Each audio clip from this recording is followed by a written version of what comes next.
So, on this pre-4th of July Board of Commissioners meeting, I will call it to order. And again, thank you all for being here. We are such a blessed country, and it's just good to be together for county government. Lieutenant Daniel, you'll bring the list forward. And special welcome to our elected official, the Honorable Sheriff Gary Gulledge. And please turn off any of your cell phones so that doesn't disrupt our meeting. It's a pleasure to have Ms. Deborah Opie in our midst this morning to offer our morning prayer and our invocation and to lead us in the pledge. Deborah, thank you for being here from Oasis Family Life Church. Thank you. I'm trying to turn my phone off. I'm sorry.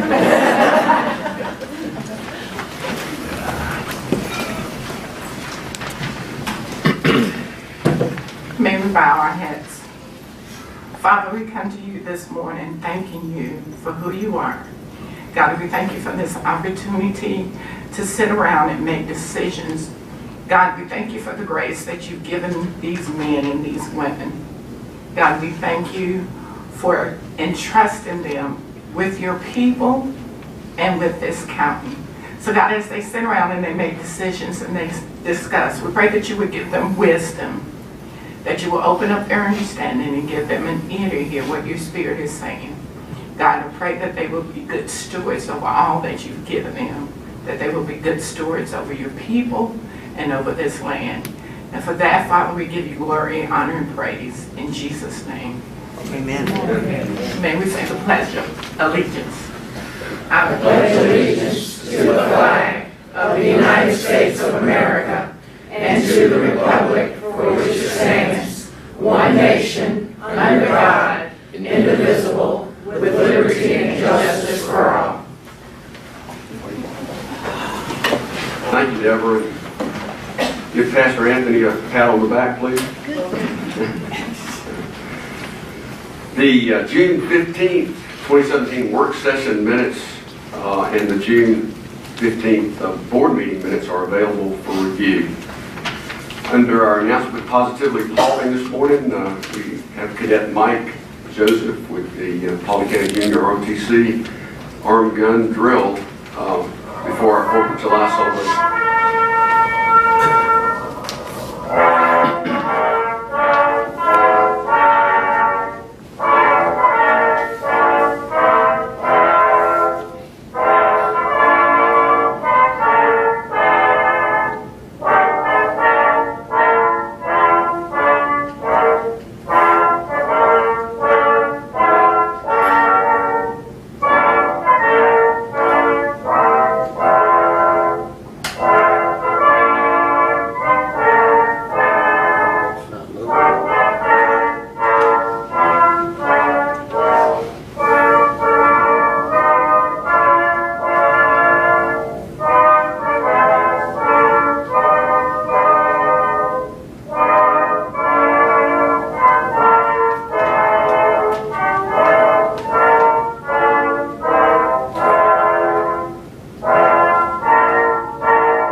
Ms. Kimberly White, who just sat down there. She's from Texas.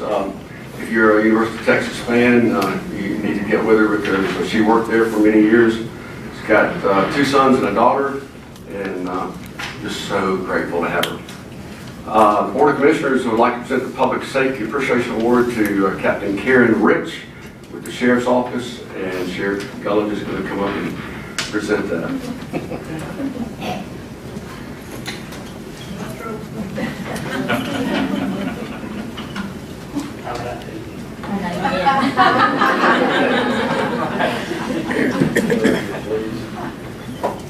I know sheriffs ain't supposed to lie, but I lied to that girl. She's here for personnel issues.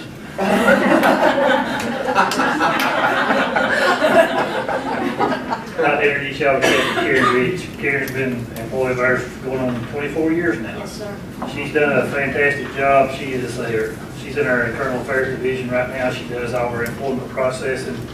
She does more stuff than I can probably tell you what she does. She started off, like me, she started off in the jail. She worked way out in patrol. Me and Karen worked a lot together. When I had a drug dog, she was in the drug task force, and me and her spent a lot of time together, had a lot of fun. We've done a lot of work, cried together.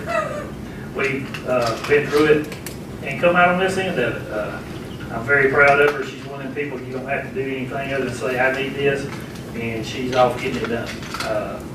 I got a letter I'm going to read that Colonel Hunton put in for it. It says he'd like to nominate Karen Reese for the Public Safety Award. She's instrumental in our Internal Affairs Division of the Sheriff's Office.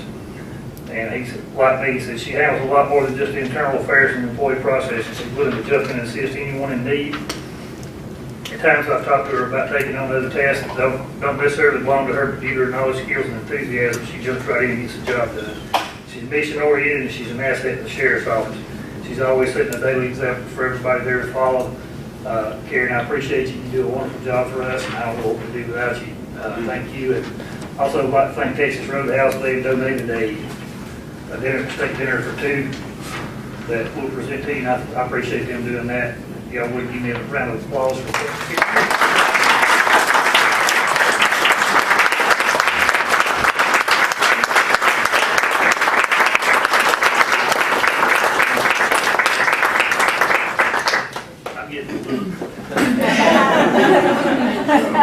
The Public Safety Appreciation Award is presented to Karen Rich in recognition of outstanding service to our community, presented by the Paulding County Board of Commissioners. Thank you, sir.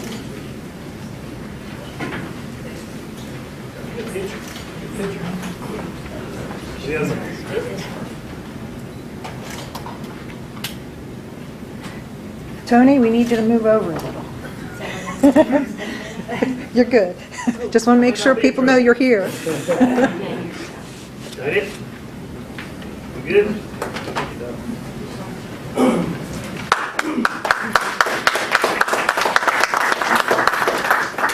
Karen, if you'd like to say something, you got the. Now, she don't want to talk. Because I know what she's going to say. Thank y'all. Also under announcements, I would like to say thanks in regard to a sign ordinance revision meeting that we had right in this room Monday before last, and express gratitude to Commissioner Pownell and Commissioner Crowe for facilitating that meeting, along with numerous builders, developers, citizens in the county. And I'm not going to read through all of them, but it was great to have them attend. I don't see any of them in the room today. The staff members that also were involved were Major Lahome and Ms. Ann Littman here, Community Development Director, and Scott Green also has participated in that. So we look forward to having that new sign ordinance completed, and it's moved along also with Ms. Skipper's assistance. Under invited guests, we have none. Under bid awards, discuss action to award the 2017 asphalt project contract 1 to Baldwin Paving, the lowest responsible bidder, in the amount of $3,636,410.10. Ms. Pollard. Good morning. Morning. At the last Friday, so kind of last minute, we had a bid award for about 13 miles. Scott can go into more detail as to what specifically the project covers, but it is inclusive of our LMIC contract. So this is spending of the funds from the state for resurfacing projects. We had four participants And we're recommending award to the low bid in the amount of $3,636,410.10. Of that, $1,652,674.89 was the Elming project. We're making the match with 30% from SLOSS and the remaining amount from the general fund, which will be in the budget we'll approve in August. Scott may have more add-on projects, specific roads.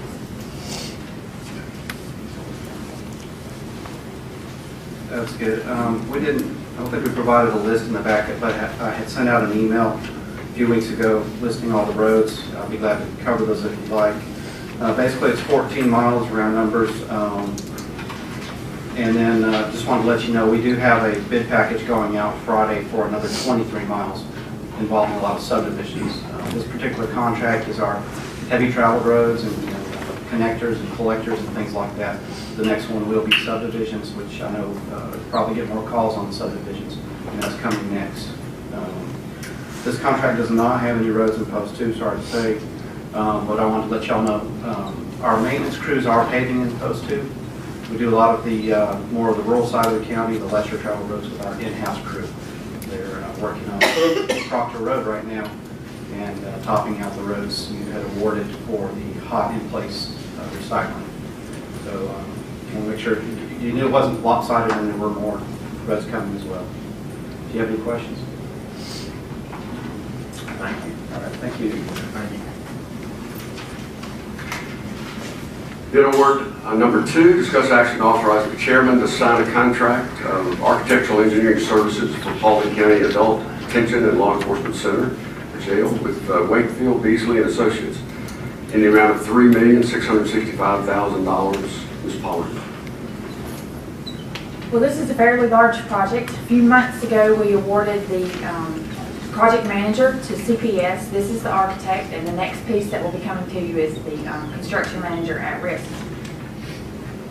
We received 3 proposals and the selection team narrowed those down and basically to a short list. We interviewed all 3 firms. They were we had 3 excellent firms that were competing. The interviews went very, very well. We were pretty much blown away, I think, the selection committee was by the Wakefield Beasley.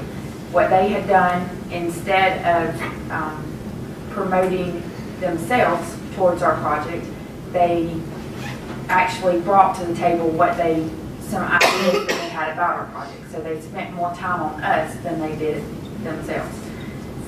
Just an idea, they gave us a map that was fairly large of the layout of the property. And then they gave us several different optional ideas as to how it would look, so that they had really gone above and beyond. This was the existing courthouse, so you lay it on the map and you can see where it stands and how high it is. These were different pieces of about 20 different options that you had of ways that you can construct this up or construct it out, and you can see what it looked like on the map.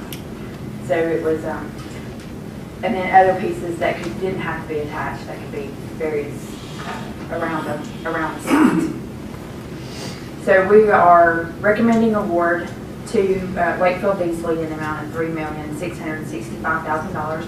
We have Karen with Wakefield Beasley and Eric in the audience today. So if you have any questions, we'll be here with them. Yeah. I think the process was great. We were blown away with them. And I think what they did do is exactly what you said. It wasn't about them, it was about us. They gave us several options that we could look at. And it really made you think and made you, take the opportunity to look and say, what if we have a 1-level, 2-level, 3-level building? What's it going to look like? What's it going to look like on the property? What's it going to look like on the road? What's it going to look like in the courthouse? And so I think they did a great job. Everybody had the same amount of time to prepare, and there was no doubt at all at the end of the day that they worked probably a long time through the weekend, and they were spot on. They brought their A game, and it allowed us to, I think, kind of open up and come up with some different options that are out there, and it allowed us to think about things that probably we hadn't thought about before. And I think that's on both Tony Crow and I were in there. We felt the same way. I think the sheriff's department felt the same way. And when we walked out of there, and it was very, very well done. Very excited about the process. You know, all of us don't get to be in there. And I have a question before I get to Tony, and maybe to you, Eric. But there's been some talk that possibly we might have to acquire some more land to get everything on. Does it look like that's not going to be the issue? The deal will fit? That's a big unknown. Okay. I don't mind telling you, I'm getting some appraisals for some continuous property. But I also think we're in pretty good shape. Okay. Yeah. So I think we're gonna be okay. But that was an interesting, you know, when you look at somebody's proposals and what they bring to you in a booklet, and you're at home sitting there looking at it at your dining room table, and then you have those three companies come give you a presentation, what you thought you may have chosen then was so much different when they showed up. So I appreciate that. I appreciate us going through it's a good project, and I think we're going to carry it out just like the reservoir. Wakefield easily made a display board that's on the table in my office, and Kevin and I talked about having it out here for display. Decided we just wait till tonight, so that'll be a good incentive for y'all to come back tonight. Thank you, Tim. It's actually a puzzle that belongs to Chad Hutton. He's got to get back to it. Reports from committees and departments. Again, we're grateful to have Sheriff Gullidge here to give us a Sheriff's Office update.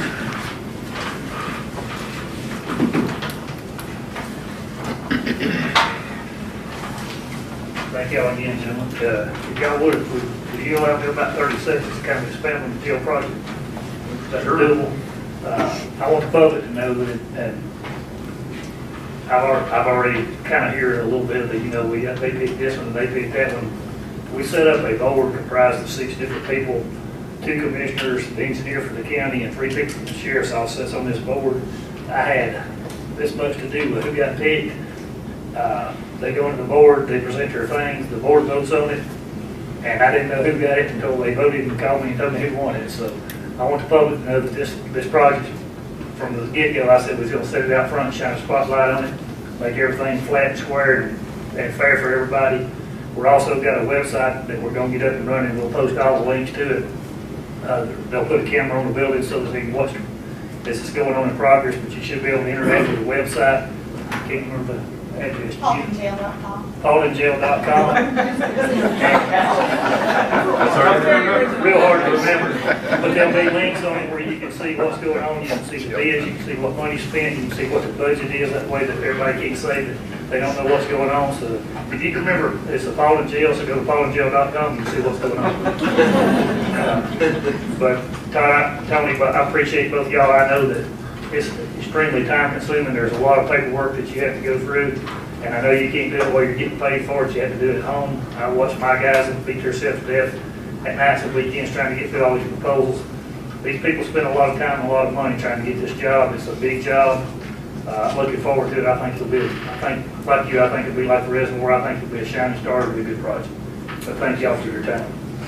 I got the sheriff's report for the months of January through May of 2017.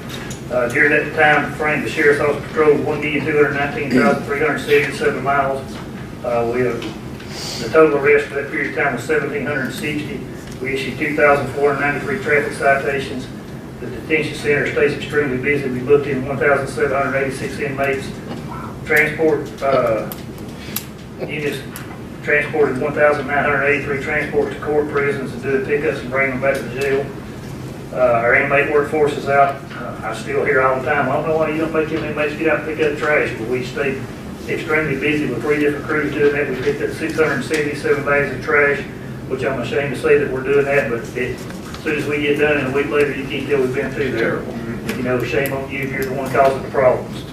We handled 27,709 complaints during this time frame. The high volume calls was 1,840 alarms, 1,196 domestic, 680 lockouts. We served 1,695 subpoenas and civil papers, handled 1,845 suspicious incidents, 1,291 theft by takings, burglaries, and entering autos, 4,107 traffic stops, issued 65 DUIs, 1,196 warrants was cleared, 579 juvenile incident reports was taken, 234 of those were assigned, and 359 were charged. That's the short version, and I'll lay the thing on your desk with all the numbers for anything you got. Any questions you got, I'll be glad to answer, or anytime you need me, I'm a phone call away. Thank y'all for your time. Thank you.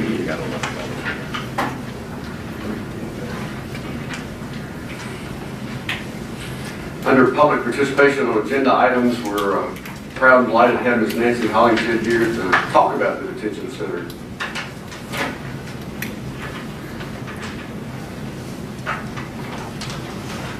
Good morning. I was like a lot of people in this county when we looked at the agenda and we saw $3.6 million for architectural and engineering, and we all go, what the heck? So where do I go? I go to my brother-in-law who's had 42 years. He's an architectural engineer himself. He's worked from the government. He's owned his own commercial business. He's worked for some of them, the best, and been VPs in some of them. So I asked him, and he said, well, this is about 5% of your total bond, so that's about right. And Wakefield Beasley, he couldn't say enough good about Wakefield Beasley. But he said a couple of questions he asked me to make sure that this included, and if it did, then it was some real good stuff. Are they doing all the site work and construction management part of it? Are they soil testing? Is the foundation design resulting from the soil test? Building design, construction management, final construction certification and commissioning, checking all shop drawings, including jail security systems, cell doors, corridors, security doors, camera systems, and other related equipment. Now, he has actually built jails before, so he understands what it takes to build a jail, and that the fact that there are special equipment, iron, the bars, the walls are definitely much more protected than an actual wall. But he also asked me, how many jail cells are we proposing to have? Do we know yet how many cells we're looking at? Because that each cell is apparently a certain dollar amount. So he gave me a lot of good questions because I want the more information. It's not a yes or no. It's the more information I think the public gets out there, the happier they are. And those are the only reasons I'm asking questions, because we've been, let's just get real, we've been taken before in this county with bonds and stuff, and we get very few information out there. So that's the only reason I'm asking, is the more information the public gets, the happier they are going to be with this. Even though they voted for it, it's still their tax dollars. Thank you. Thank you, Nancy. Here, how many beds? 660? 660. Six what? 660. 660 beds. That was a long question that you asked. I know. So probably we need somebody from Will Nancy see these two right here after the meeting? Right behind you. I guarantee they'll answer all the questions. We also, some of us took a tour one morning, left too early. It was before the bridge was fixed there in Atlanta. And, we left early, and we went to the other side of the world and took a tour of steel jails, and we spent quite a bit of time there, and that was very interesting, a very good learning experience, how you can design what you want. And there were commissioners, there were sheriff deputies, jail folks that look over the jail. The sheriff was with us. It was a good day, and we spent quite a bit of time there. So there's a whole lot more involved than just sitting down in the meetings, and we will be bringing, there's going to be a lot of information brought to you and a lot of information put on the website. And that was what we discussed in our last meeting several weeks ago. We discussed it. They actually had a meeting this morning. I had to be somewhere else, but they had a short meeting this morning.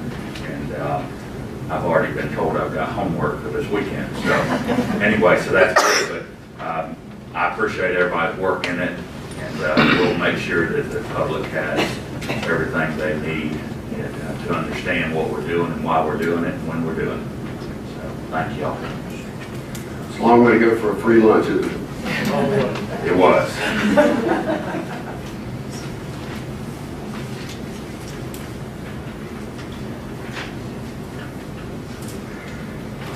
The consent agenda, discuss action on 4 consent agenda items.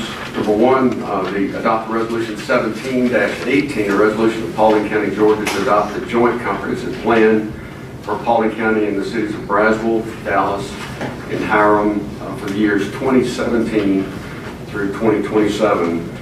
Number 2, approve the shifting of funds between asphalt 1, 2, 3, and 4 contracts.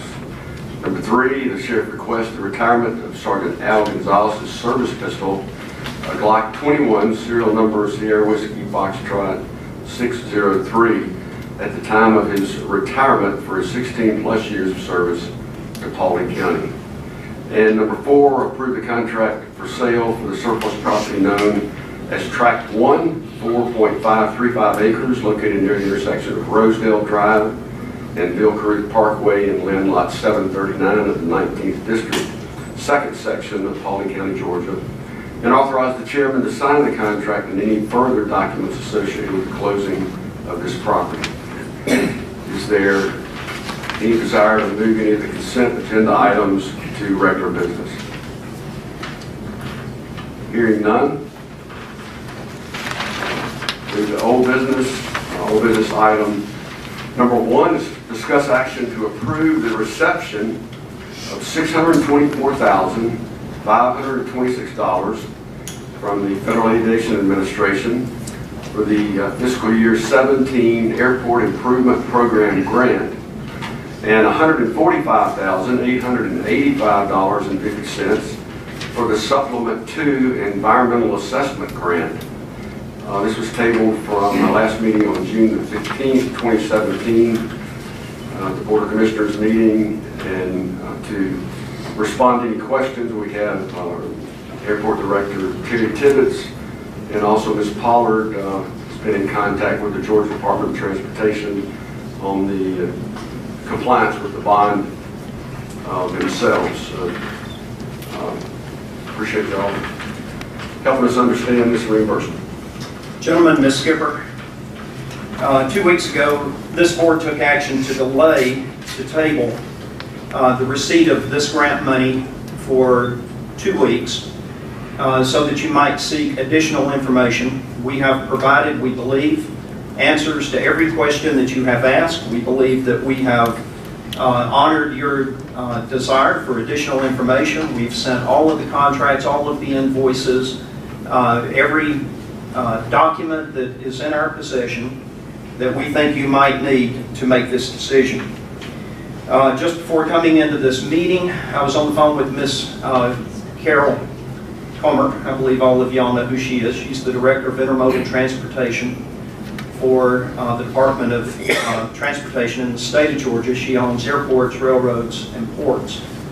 And she said that she would have her telephone with her and invite you to call her during your executive session, because she would like to remind you that one of the most fundamental aspects of the grant assurances that we agree to when we receive financial support and funding for airports is that we will make every effort to see after the continued investment and financial viability of the investment that's been made by the state of Georgia and the FAA.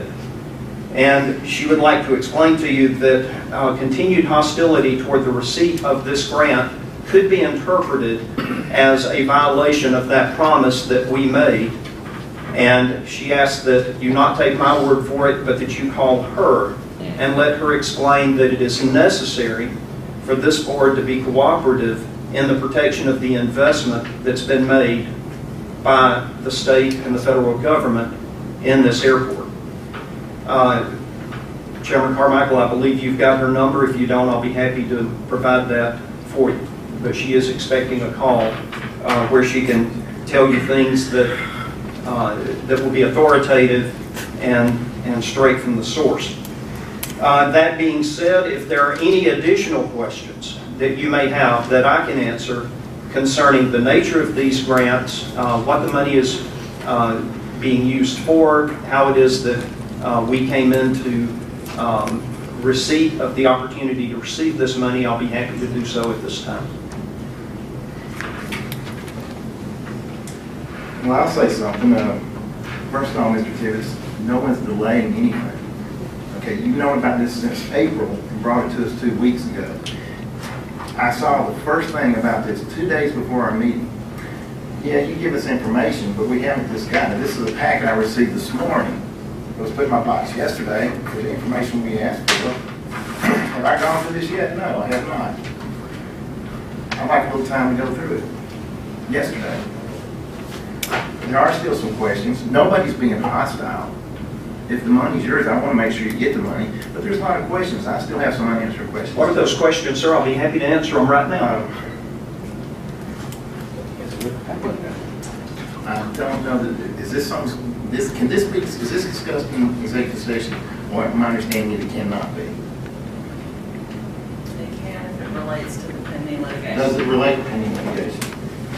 In terms of, if Mr. Connolly's opinion is that it does, because it affects two things, but I can't, I don't know that I'm at liberty to explain that either. That makes it kind of hard. So I don't know what to do. We can discuss it, I'm sure you don't. Let's discuss it, man. That's fine with me. An executive session. We got a letter yesterday from Chuck Conley and Lee Carter, and I don't know if you guys got this letter too. And I had some concerns in this letter. Why do you need one?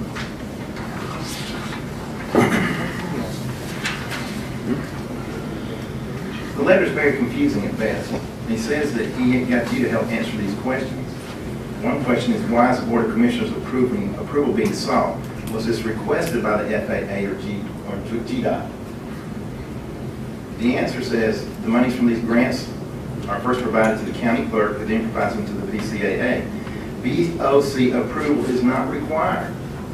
So why do we have to take a vote? If it's not required, there's no reason us to vote on anything. It's my understanding. Continue to read the rest of the answer.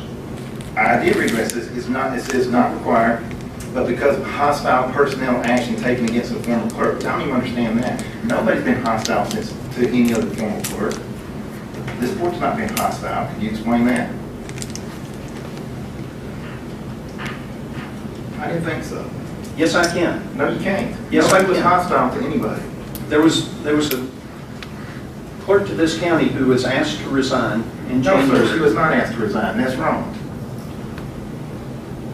Was she asked to resign? Yes. No, she was not asked to resign, Mr. Chairman. If she weren't, then she would still be here. The clerk, and let's go ahead and get this out, the clerk is supposed to work with BOC.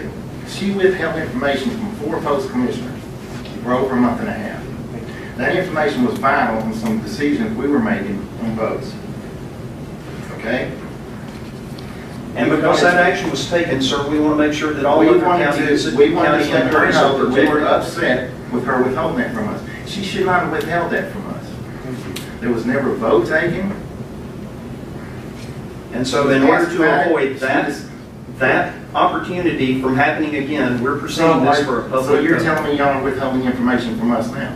No, sir. I'm telling you that Then this I don't understand the information... problem. There was nothing hostile. That's a whole different conversation. No, it's not, because he put it in his letter and brought it up. Well, I put it in the letter to explain why we're It bringing doesn't this for a explain it, public though. vote. First of all, it's wrong. There was no hostility. Were we upset that she withheld information? Of course we were. Anybody out here would. The taxpayers should be upset.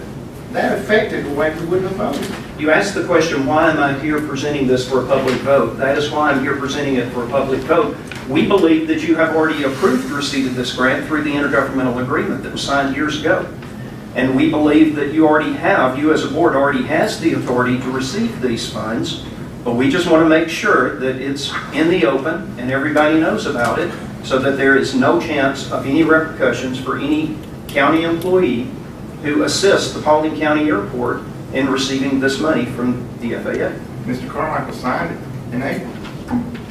He signed the grant. That does not transfer the money to the county. What actually transferred the money to grant? See, this is what I don't know. Okay, what actually transfers the money to the grant is a pay request, pay voucher, that will contain the information that we've provided to you. It's basically the invoices for the work that's already been completed, the contracts that have already been signed, and the canceled checks for the wetlands mitigation that was purchased back in 2013.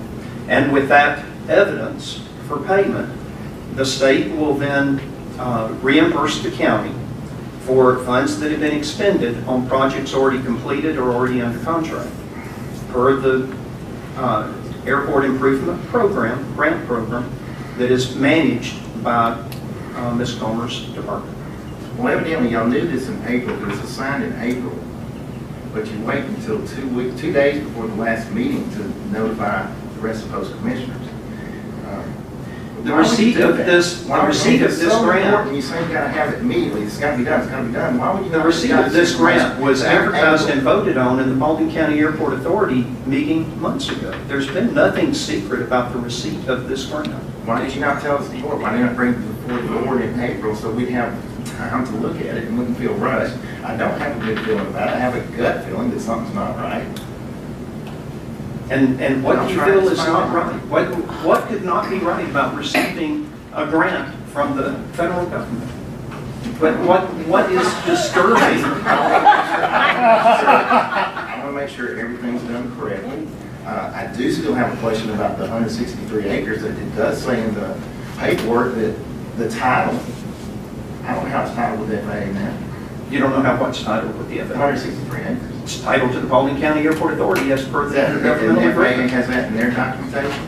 The FAA doesn't title property. That's recorded over in the But it says official in their records. documentation that they are, that it's supposed to be properly titled, and I don't know what that means by them. I'm just trying to find all this out.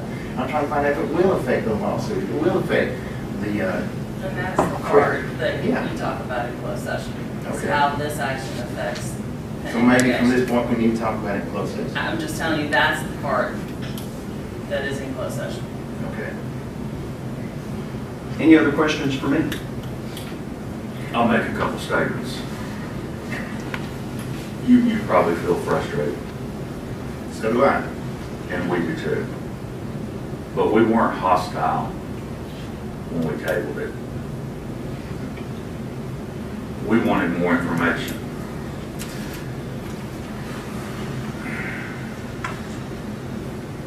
We've got something going on with the corrective action plan, and we haven't heard from y'all. You canceled a meeting, and you probably had a good reason why you did. And then you've got a called meeting for Thursday. But if I'm not mistaken, our corrective action plan that we talked to you about was 5 weeks ago. We've actually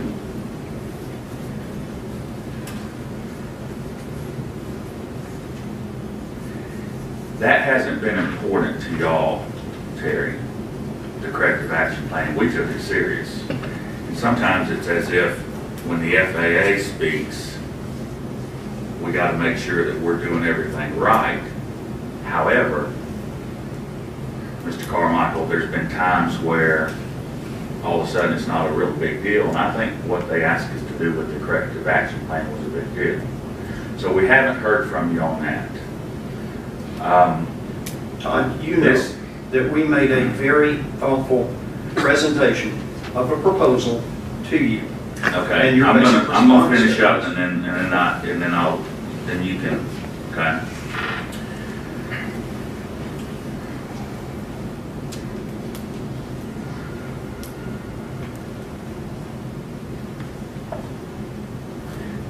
I disagree with what you're gonna say about that. My point is this: we tried to get together. We offered for both boards to get together, and that didn't happen. You know, when we met, it was you and Chairman Carmichael and myself and Chuck Connerly.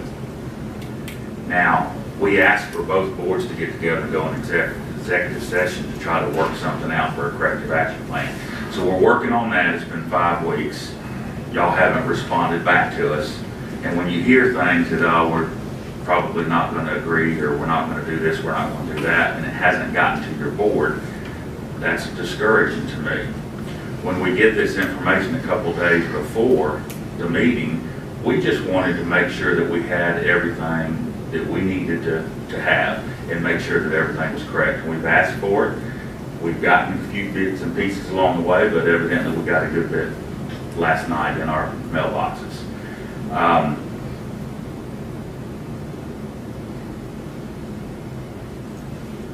It doesn't tie to it, Terry. What I'm fixing to say does not tie to it. So I don't want anybody saying, well, he's tying it to this, because I'm not. I don't appreciate what was said about the county clerk. It's untrue. Period, cut and dry. And we shouldn't just be discussing personnel in public. That's what executive session is for, and it shouldn't have been put in the email. I disagree with that. I think there's a right way and a wrong way to do it. We're paying the bond payments, of which Silver Comet was supposed to pay.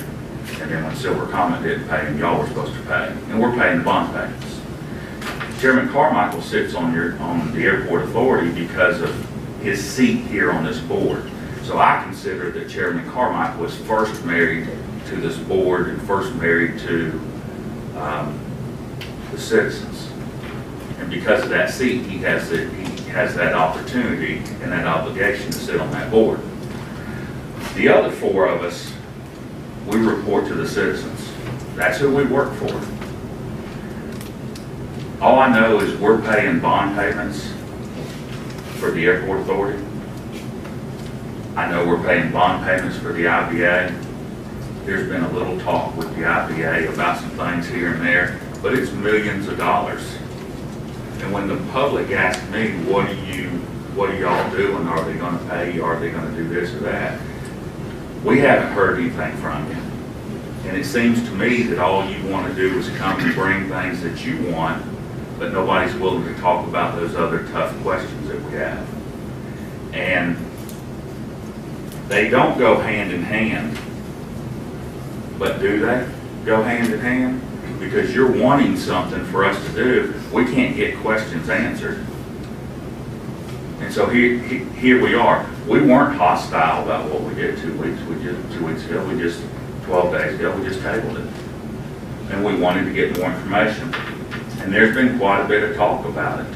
There's been some emails, there's been things back and forth with county attorneys, with conflict counsel attorneys, There's been, Mr. Carmichael and I have talked several times on it, so it's not like we haven't worked on it. And to be honest, I didn't ask anything when he came up 12 days ago to talk, because I didn't want to get into this. I didn't want to get into it in the public. And I haven't done anything to start any of this entire year. Have not. And we did not want to get into it with you then.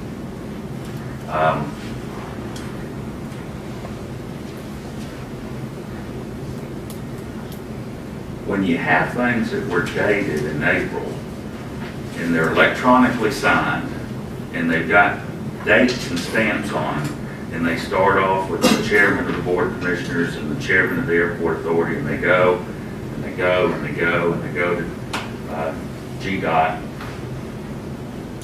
and then they come back to us, and somewhere on there it talks about having a meeting, and one of them says there was a meeting in Dallas, Georgia, that basically confirmed what was done.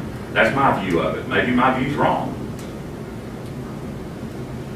Well, there wasn't a meeting in Dallas, Georgia on this board that confirmed that for the chairman to sign it.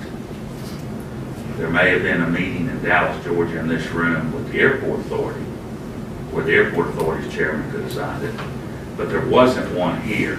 And when you see that, and you get the paperwork, which wasn't brought to you to begin with, it was brought to us later after there was questions, and you see that paperwork, and you see that it actually already has been filed in, it just, if it don't do anything else, Terry, it begs you to ask the question, why is it now coming to us? And then when we have even your conflict counsel attorney saying, we don't need y'all anyway, we don't need you to do it. And basically the check's in the mail. I'm thinking, well, why did we do what we did 2 weeks ago? Why was it before us if the check was in the mail? So, whether things aren't just quite right, or whether it just seems that way, something doesn't feel right with it.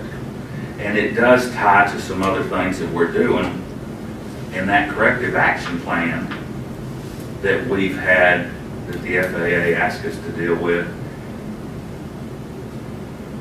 quite a while ago. We're coming up on I think we're coming up, this Friday will be the end of 90 days. They gave us 30, we asked for 30. And they really haven't given us any more. We're pushing on 90 days. And so,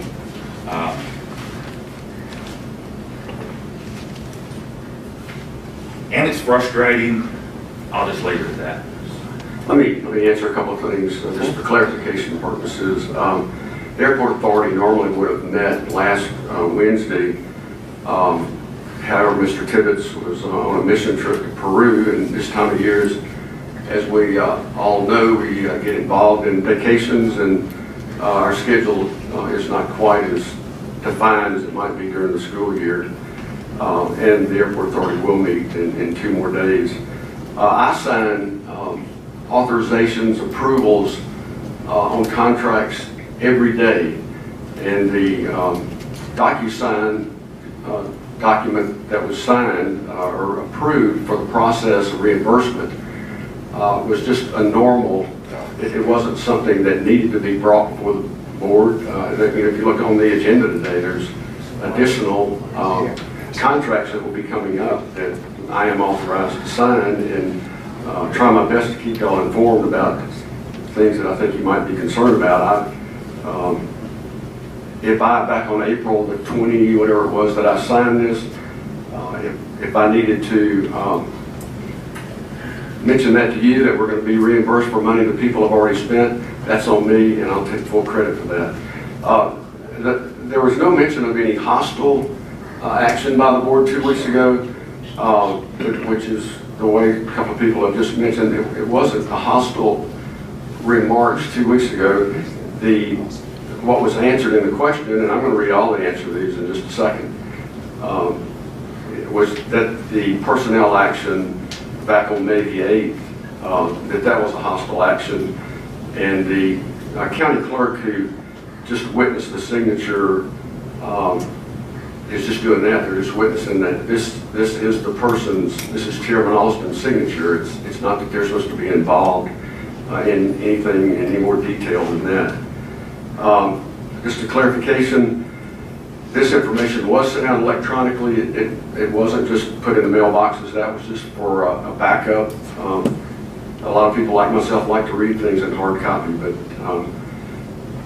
there were quite a few invoices that had to be put together to continue the process for reimbursement.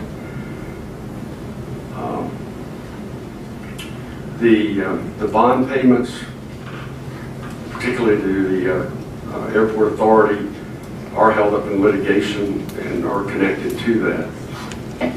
The questions that Mr. Connerly, our Board of Commissioners Conflict Counsel, wrote were 5, and the first one says, why were the 2 applications signed in April 2017 and May 2017 respectively? And then it appears submitted to GDOT, but only presented to the Board of Commissioners on June 15th, our last meeting date. And the answer is, the intergovernmental agreement requires the Board of Commissioners to remain as a sponsor for all grants on behalf of the Paulding County Airport Authority and do nothing to interfere with those grants. The intergovernmental agreement is a contract that was publicly debated by the Board of Commissioners and the Airport Authority in their respective public meetings, approved by a majority of each board and properly signed by both parties. No additional notification or approval is required by the full Board of Commissioners to authorize the Board of Commissioners chairman to sign the grant application that's the request of the airport authority. Question number 2, why is the Board of Commissioners approval being sought? Mr. Carmichael, Yes. I'm going to call point of order. I don't want you reading any more of it. My This- concern not- is not Mr. of that. Connolly is in the back, that they're inadvertently waiving attorney-client privilege right now. Well, excuse me, I didn't know there was anything wrong with the questions that were asked and answered. I'll be happy to read them. I don't have an attorney-client privilege issue. If you would like me to continue reading them.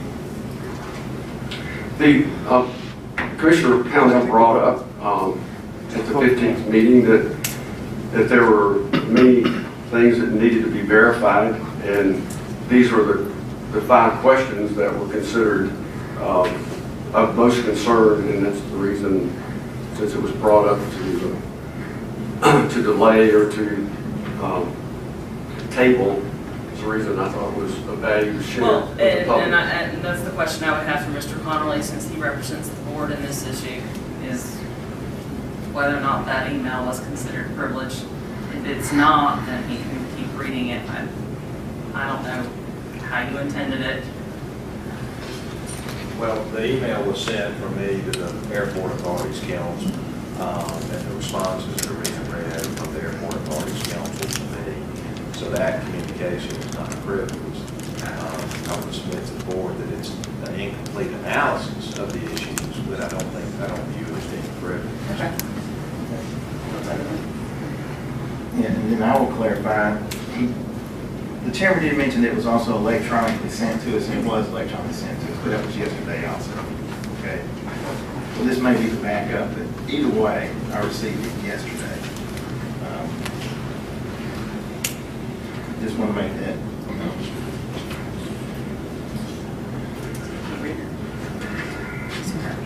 Question number 2, why is the Board of Commissioners approval being sought? Was that requested by the FAA or requested by Georgia Department of Transportation? The answer says the monies from these grants are first provided to the county clerk, who then provides them to the Paulding County Airport Authority. Board of Commissioner approval, in quotes, is not required, but because of the hostile personnel action taken against the former county clerk by the Board of Commissioners earlier this year, the Paulding County Airport Authority is seeking Board of Commissioners approval to prevent any similar action against any current county employee for participating in this process. Question number 3, in the case of the wetlands mitigation, why is the Paulding County Airport Authority just now seeking reimbursement for funds expended in 2013? The answer is funds for reimbursement have been requested since 2013 and have now become available from the FAA. Question number 4, how do we know that the funds are available now in fiscal year 2017? Who has communicated this and to whom? And the answer is fund availability was communicated to the Paulding County Airport Authority via the FAA in the Airport Improvement Program grant process. The Georgia Department of Transportation handles all communications with the individual airports in this process.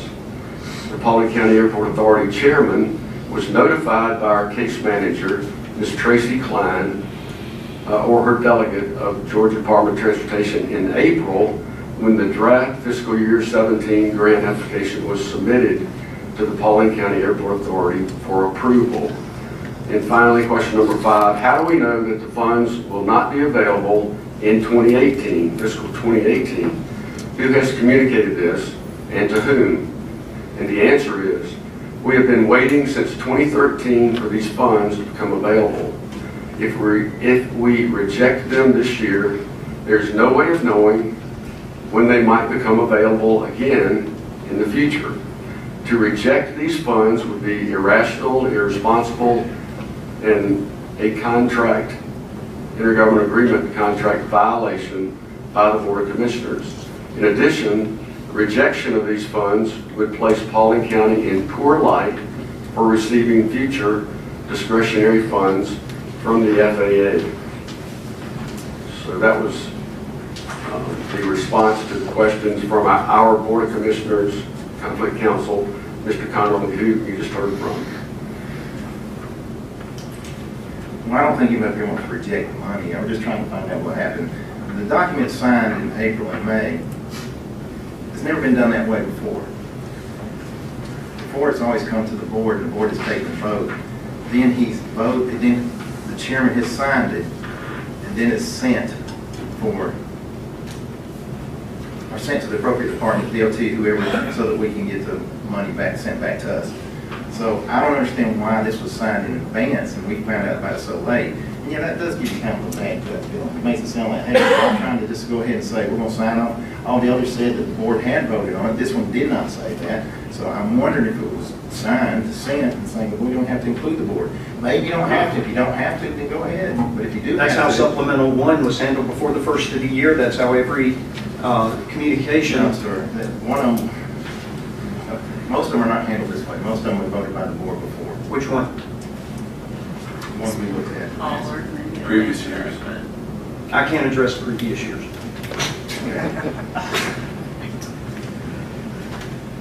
In previous years, we weren't under the intergovernmental agreement.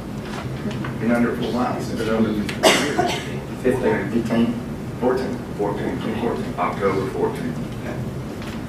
That's the way it's always been done since 2014.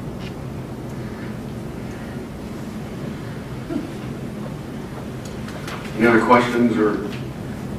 I have one final question for y'all. Todd, I placed a call to you 10 days ago. Did you receive that voicemail? Before the other meeting, or It was after the other meeting. I can't recall that I did or that I didn't. Do you recall that you didn't return it? Whoa. Terry, Have any Terry, of the rest of you placed a call to me? Don't come up here and do that. Y'all are accusing me of hiding information. No. We have been very transparent, and I'm just saying that I'm the interim director of the Paulding County Airport, and not one of you has picked up the phone to call me to ask me a single question. It's all been handled through attorneys. If you have a question about You the really don't operation want of me to tell you why right now. You really don't want me to tell you why, Terry, that none of us have picked up the phone and called you. Okay? You don't want me to tell you why. Not right here, you don't. That'd be your choice, sir. It is my choice. Okay? Okay? And I'm not going to tell you why. If you want to talk to me after the meeting, I'll tell you why face to face. But don't put me on that spot. You're not going to like it. Let me tell you something. I think the airport authority has a job to do. And I would like to see that the information gets to the airport authority and the airport authority makes decisions. If something's coming from the airport authority, it's got to be coming from that board. And it can't come from that board unless it gets to that board and is voted on by that board. Can't do it. You can't hire an attorney without having a meeting and tell me the board voted on it. You can't file a deed without having a meeting and tell me the board voted on it. Can't do it. You can't tell me you're going to keep something in a file and then do something different with it and the board didn't vote on it. That's what's frustrating to me. The board didn't vote on it.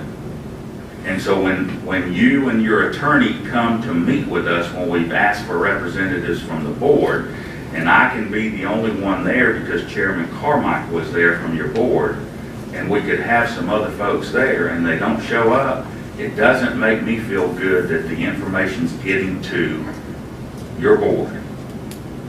And we have a contract with the airport authority. I don't have a contract with you. I have a contract with the airport authority. And when we want to bring up the intergovernmental agreement, you want to hold my hands and you want to hold a gun to my head and the whole 9 yards, I ask a simple question and I've been asking it. What about the bond payments? You do have a contract with us on the bond payments. And it says that Silvercommon's going to make them. If they don't make them, you're going to make them. And all I know is we're making them. I'm not on the airport authority board. We've done everything we're supposed to do, and we weren't hostile 12 days ago when we table this to get some other information, because it does tie to some other things. And when it comes to you and your attorney putting things in emails concerning personnel, I think it was wrong. The whole truth was not there. It shouldn't have been put there. Period, cut and dry. And there's a whole lot more to the story that I don't think that we should be discussing in public due to the fact that it's personnel. But I can tell you this, your board didn't hire your attorney, and your board didn't vote to file that deed. And talking about transparency, there's nobody on this board, but your very own board, one of your board members said they felt like they were in the dark, not getting all the information and finding things out after the fact, said in the public.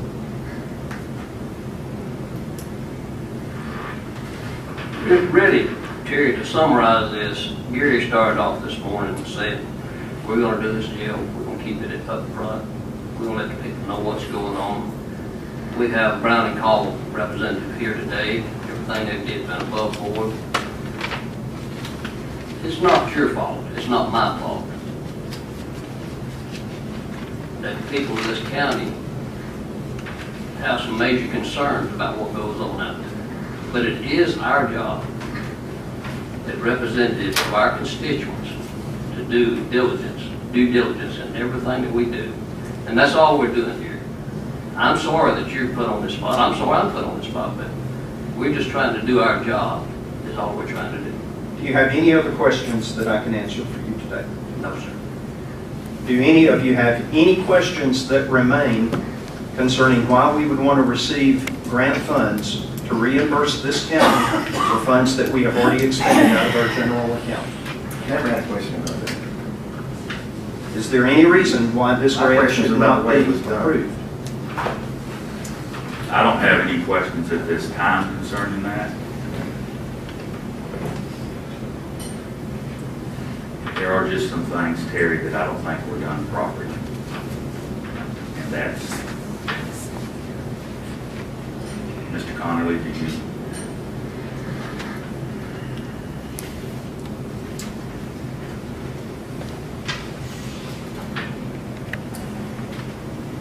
I would just point out, so that the public is not misled in all of this, that the 5 questions that the chairman referred to were questions that I would consider to be more mechanical in terms of how this grant process works and how the reimbursement is done. And there were 3 other questions that were presented to the airport authority's attorney that I consider to be more fundamental in terms of why we're here and why we find ourselves in these circumstances. As this board knows, the airport authority arranged for the former chairman to sign a quitclaim deed to 163 acres of airport property without this board's approval. As a result of that, we have been notified by the FAA that that is inconsistent with our and the airport authority's obligations under the grant documents. We are under a directive from the FAA to agree to a joint corrective action plan with the airport authority. A proposal that we have made to the airport authority more than almost 5 weeks ago has been unaddressed. We've not gotten a response from them and don't anticipate getting a response from them until Thursday at the earliest.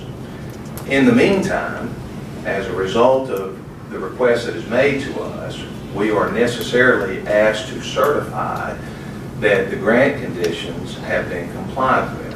So the airport authority has been asked, how do we make that certification when, because of their actions and because of express instructions from the FAA, that we have been told we have acted, or they have acted inconsistent with the grant conditions, how can we make that certification?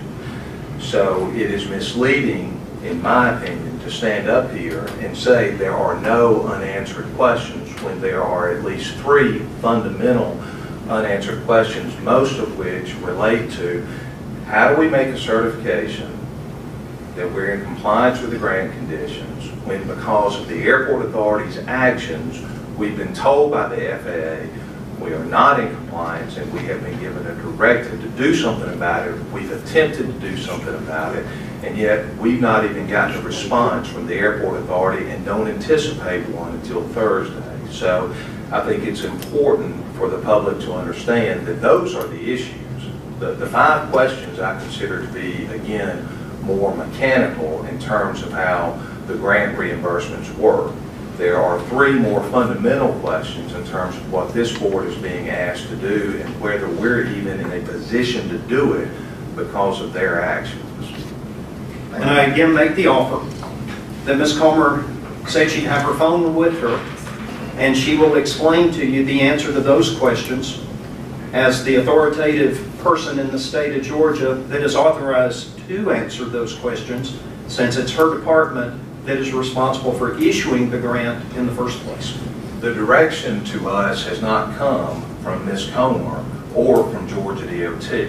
The direction to us has come from the FAA directly, and that's who we have to respond to. We're tying 2 actions together. One is the requirement for corrective action. The other is an issue of whether or not we're going to continue to delay recipient or receipt of this grant. The receipt of this grant is the responsibility of Georgia DOT. They are the ones that will communicate to you if there are any grant assurance issues that are implicated if you continue to delay or table this motion beyond 7 o'clock tonight.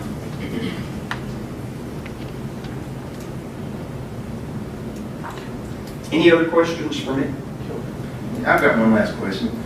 Why is it so urgent that we do it immediately right now? Why can we not take time? When is the end of the state fiscal year? June. Friday. Right. When is your next meeting? July. What if you table it today? That's what I'm asking you. We don't know. Because the answer is that will be up to Georgia DOT.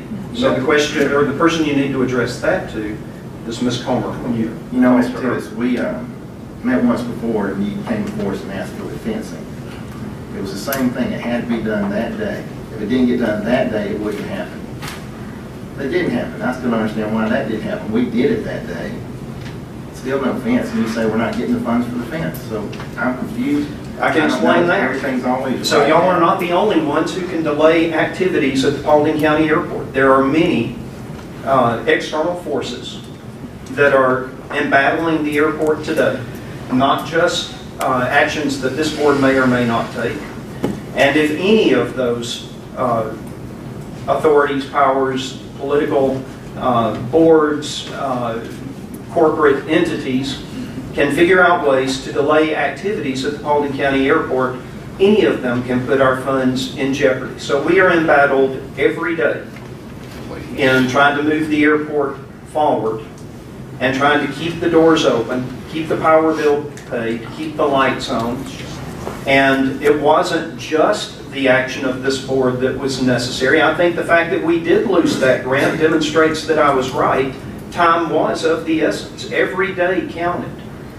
And we were not successful in securing that funding for our fence because there were other outside third parties who have an interest in delaying activities at the Paulding County Airport who were successful in delaying us past the March 31 deadline and resulted in us not receiving that grant this year. So we'll have to start that project over when we get to FY 18. But that was not this board's fault, was it? That was not your board's fault, no. But had you delayed that night and had that delay stretched into 30 days, it could have been this board. Which is all the more reason you should have brought this to us in April.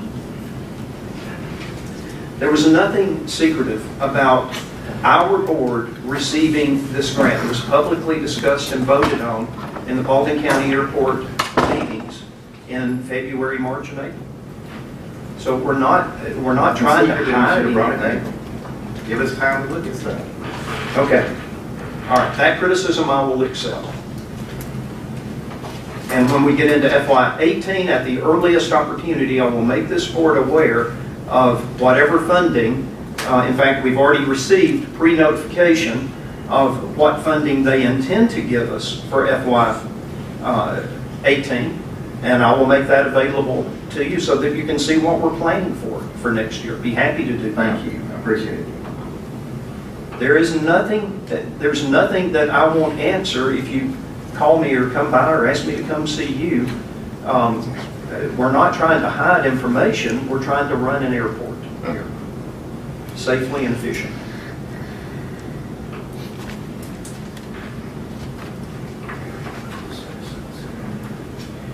Good. I believe in new days and fresh starts, Terry. But I'm gonna beat this to death. I lost faith when I was told that the deed was gonna be in an envelope, in a file and sitting there. And then you hire an attorney and you file the deed without vote, without me. I lost faith in that. I lost faith when we asked Chairman Carmichael not to allow you to speak a few months ago and stirred up a hornet's nest. Didn't want to do it. I can tell you, people can think what they want to think about me. I don't care. When this whole deal was done, there was not one commissioner left out in 2012. There was not one. There was this one, which everybody thinks is one. There was Larry Ragsdale, that was left out. And there was David Barnett that was on the other end that was left out. There's documentations that say it.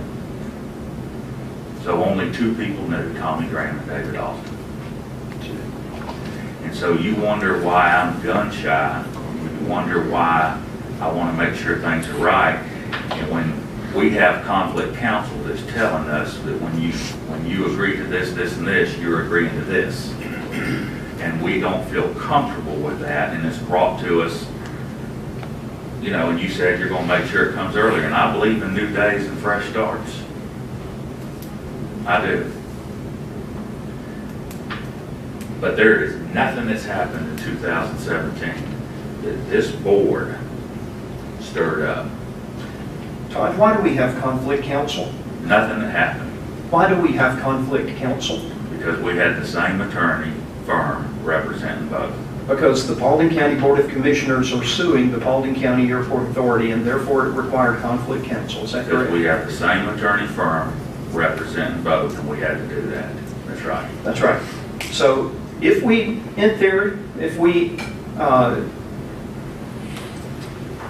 agree to end all legal action from the Paulding County Board of Commissioners today, we could do away with conflict counsel on both sides. True? We would no longer have a conflict. There's some So truth in why? that. So why do you not? Why you said earlier? There's a reason why none of y'all picked up the phone and called me. Probably that reason is because you might have received legal counsel from your conflict counselor that, hey, you're suing this party. You got to be careful what you say to this party. And so we have a conflict counselor who says the same thing. Be careful what you say, because it can and will be used against you in court. You're being sued by these people. So we struggle with the fact that we have a desire to be completely open and transparent, but you're suing us. And so we could make all of that go away. Why don't we? Terry, in 2012, October and November of 12, folks sat down, and both of these boards were not, this board was not made aware of. The board that was sitting here was not made aware of what was going on. With an airport director, an airport department, they weren't made aware. I have begged y'all to let both boards get together. We have even offered for executive session for both boards to get together, and even come up with all kind of reasons. But when you show up, and it's me and Dave Carmichael and you and your attorney and our attorney, that's not both boards getting together. Really, if we wanted to have a meeting and there was two post-commissioners and a few of your board members that could get together, or we could go in executive session and discuss it together on some things, but we haven't done that. And that's not surprising to me, because it started off in the dark, it's still in the dark, and we're coming up on 5 years. And so that's not all your fault, but I can tell you it's not mine either. And I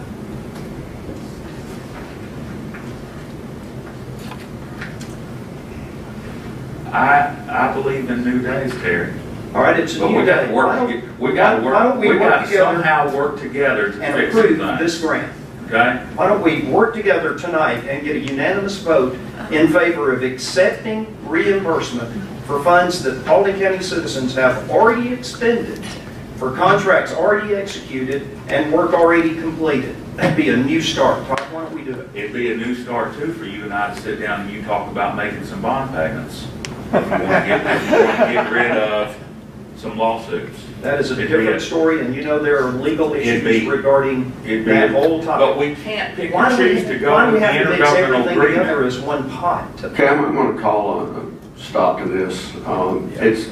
It's unfortunate with a county as beautiful with the awesome people that we have in this county, the staff, the leadership, the resources and assets that this county has, that it's deteriorated into an asset that's 95% a gift from other monies that we, again, diminish this type of discussion and have so much focus on something that is in the courts anyway. And if any of you heard my speech at the Board of Commissioners luncheon, my dream is that more than anything else that we will unify and use the airport asset as something that can be beneficial to our people, to our citizens, and that we get out of the whole idea of conflict associated with it. Some of the parts of it, like the 139, are going to be decided through litigation, and the other things should be positive toward general aviation and toward the fact that that airport can be an economic engine and benefit the citizens of Paulding County. And my career has been in aviation, and I've seen it all over the United States of America. So Terry, thank you for being here, and let's move on. Thank you, John.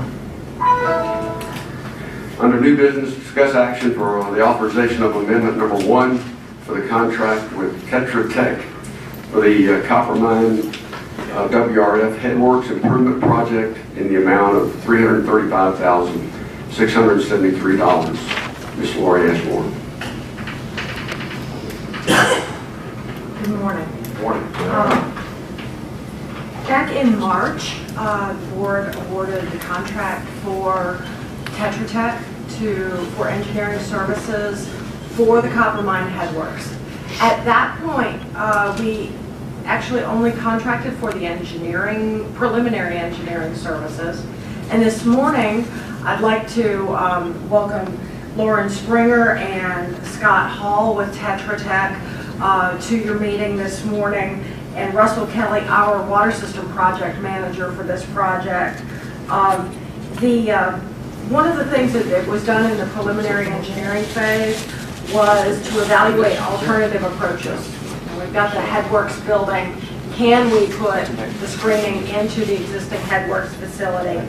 And so we've provided you with a copy of the design development report, and Lauren is going to give you just a brief high-level overview of that analysis and the recommendations moving forward, and then I'll come back and talk about the contract, if I can get back into the computer.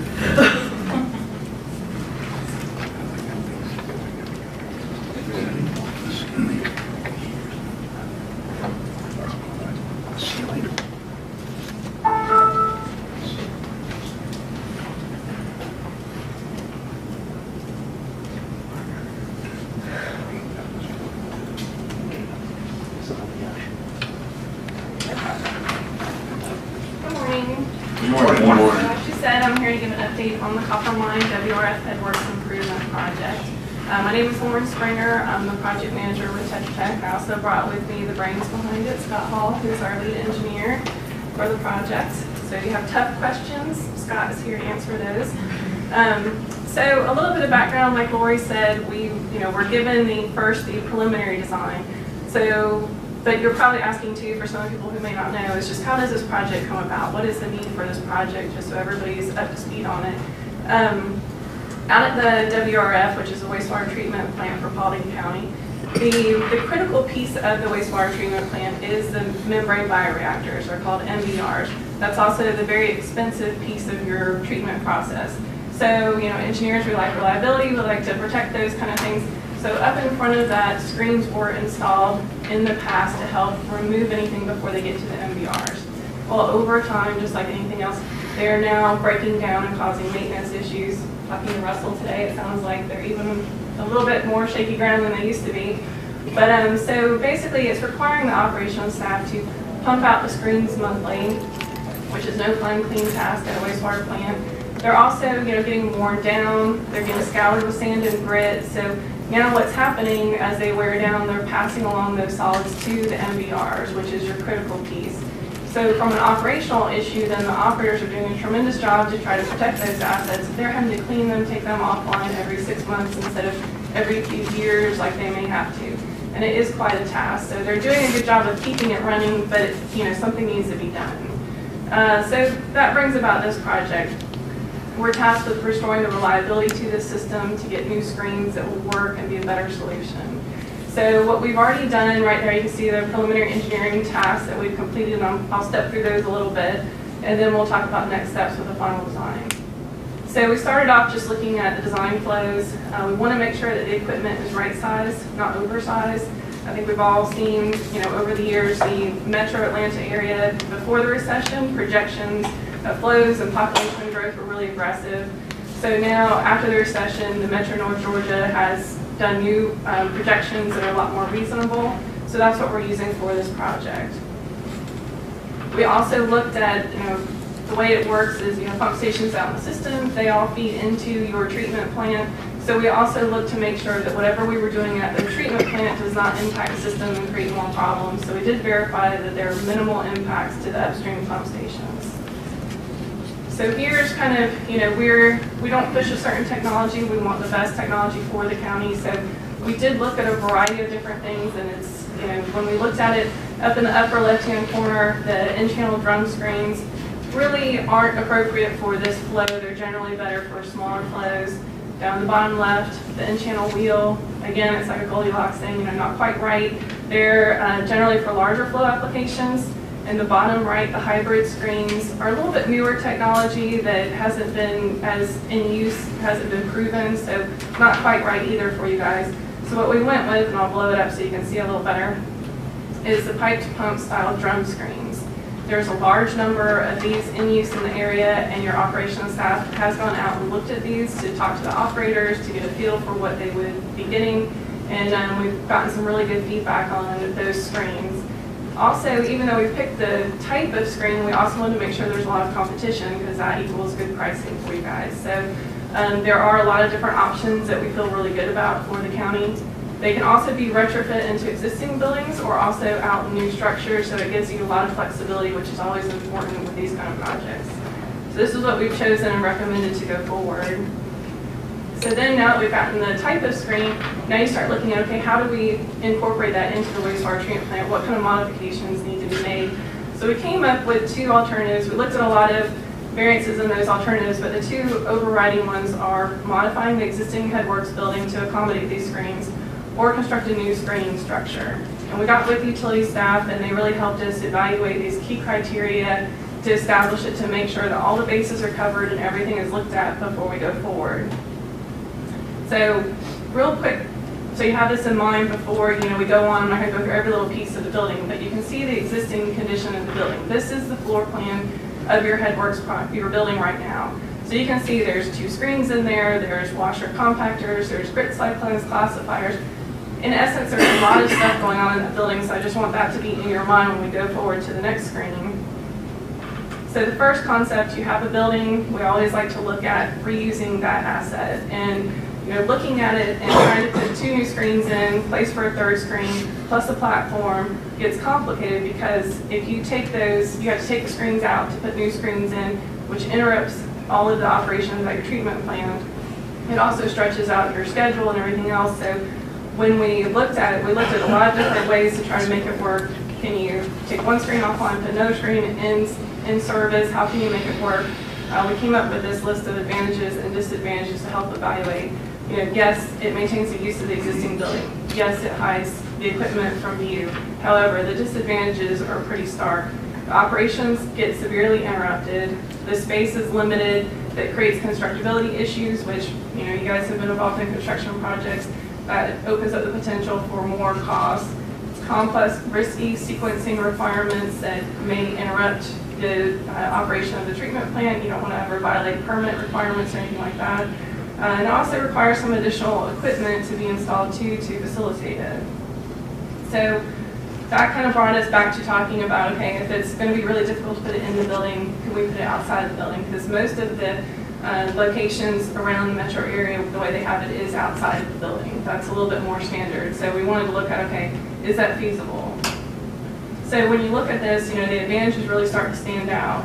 It's much easier to construct. The layout can be optimized. The operations are not impacted. It's a minor interconnect. The screening handlings are hidden from view, which are the odor issues. You know, there's minimal impact to the upstream pump stations like we talked about. There's improved access to the screening dumpsters for the operations staff, and greater flexibility in the future because, you know, you're going to end up one day expanding that treatment plant, so we always keep an eye on that too, is what will we do in the future to expand it. So that gives you that flexibility. The disadvantages are definitely you're not using the existing building. There will still be the grit collection system and stuff there, so it's not completely unused. But as far as the screening portion of it, it would be outside the building. And then you also have additional site work that's required. So when you put it all up against the key criteria, you know, alternative to the new screening structure definitely stands out. But of course, a heavy factor in all of this is always the cost. So we did also look at the cost. In alternative 2, which is a new screening structure, still is considerably less expensive than the alternative 1, trying to get it in the existing building. And I'll say too, you know, there were lots of discussions of how do you even quantify some of the things if it causes delays, that increases the price. If there's any hiccups along the way, change orders, unforeseen things in the building, that could even inflate it more, but still, you know, it's substantially lower to go with alternative 2. So because of that, this is the configuration that we have recommended for the county.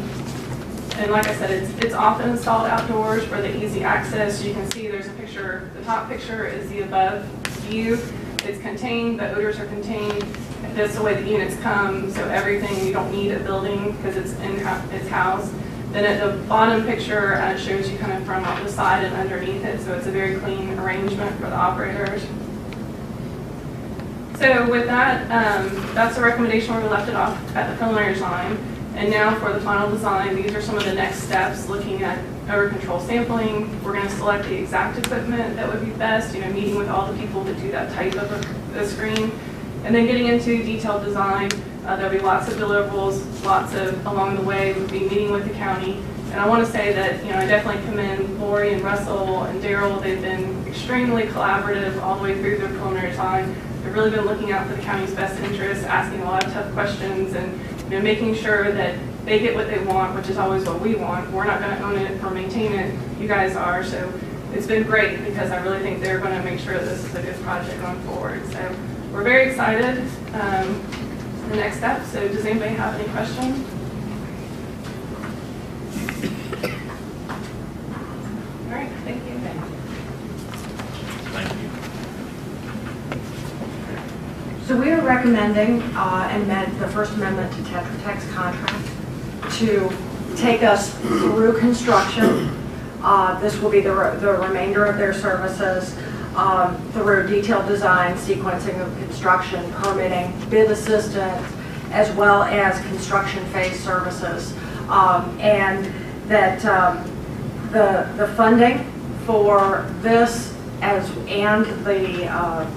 the construction estimate is actually within our original budget for the project. The detailed design would be complete late this year, beginning of late 17, early 18, and then enter construction.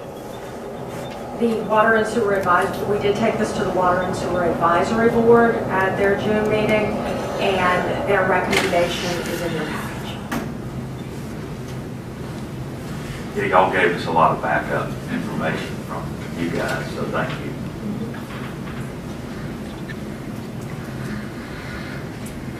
Thanks, Ms. Ashmore, so much. New business item number 2, discuss action on the intergovernment agreement with the Paulding County School District for the lease of the Matthews Gym for the Boys and Girls Club of Metro Atlanta. Ms. Skipper. I think I have the easiest of all agenda items this evening. Well, I said this afternoon. What this item does is it continues the lease that's already in place between the school district and the county for the Matthews Gym site where the Boys and Girls Club is located. There is no monthly rent, but the lease does divide up between the school district and the county how different things are responsible. The county is responsible for insurance, the school district is responsible for utilities, for instance. Both entities work together with the Boys and Girls Club to secure grant funding at that site, which, as you know, over the past year, we've brought in a couple of grants that are related to the Boys and Girls Club. So this will just continue that relationship, and it continues the lease.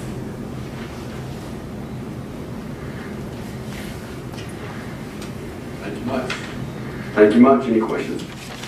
They got a great program there. Okay, that's the conclusion of our regular business.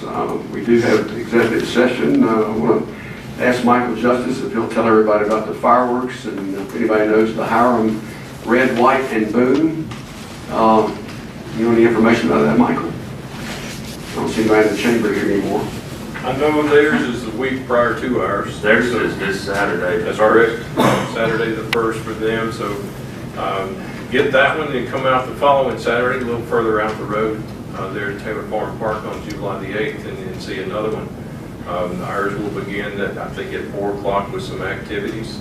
It's one of those deals where you might not want to be too late getting out there. Normally between 8,000 and 10,000 people show up for that one. But concerts, some other activities, followed by a fireworks show when it gets dark. So we look forward to it. It's sponsored by Croy Engineering, Wellstar. I don't want to leave any of them out. There's a bunch of them that make that possible for our citizens, so we're thankful for them. 17 years maybe of doing that. And again, the reason that we don't do it on the 4th is because it costs twice as much to do it on the 4th as it does to do it the week before, the week after.